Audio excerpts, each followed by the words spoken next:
Recording studio Bettiah. Music by Sukesh Kumar.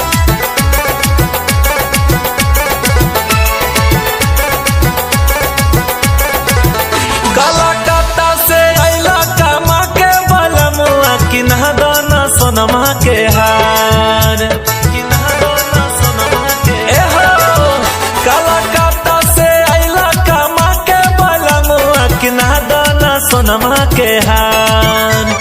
चला पिया चला पिया चल के लिया दो, नामी है जमुई बाजार बाजार हो। चला पिया चल के लिया दो, नामी नवादा बाजार।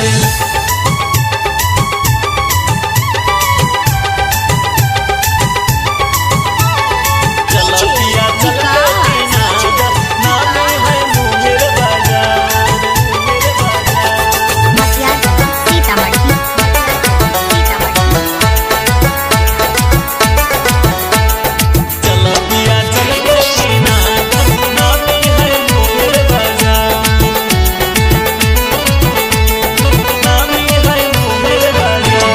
पियावा नया हम हिय दुलहीन झमकइबै रोजे रोजे हम हो पही।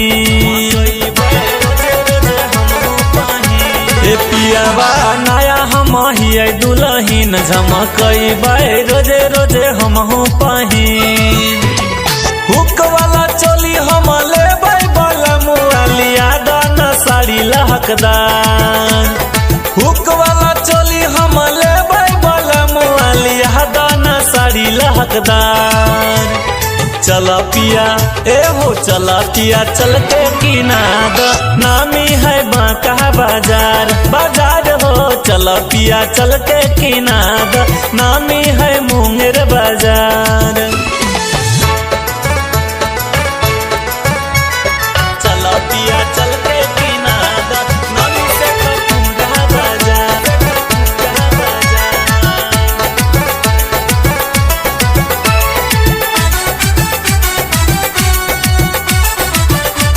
Music by Sukesh Kumar.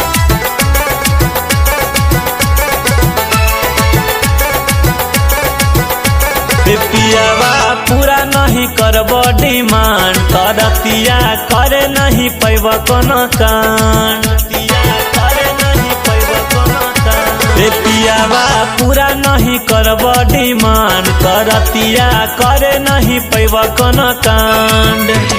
सैया सुरेश बात होता न बेस, जदि जिया छछ नहीं बहमान। साजन सुरेश बात होता न बेस, जदि जिया छछ नहीं बहमान।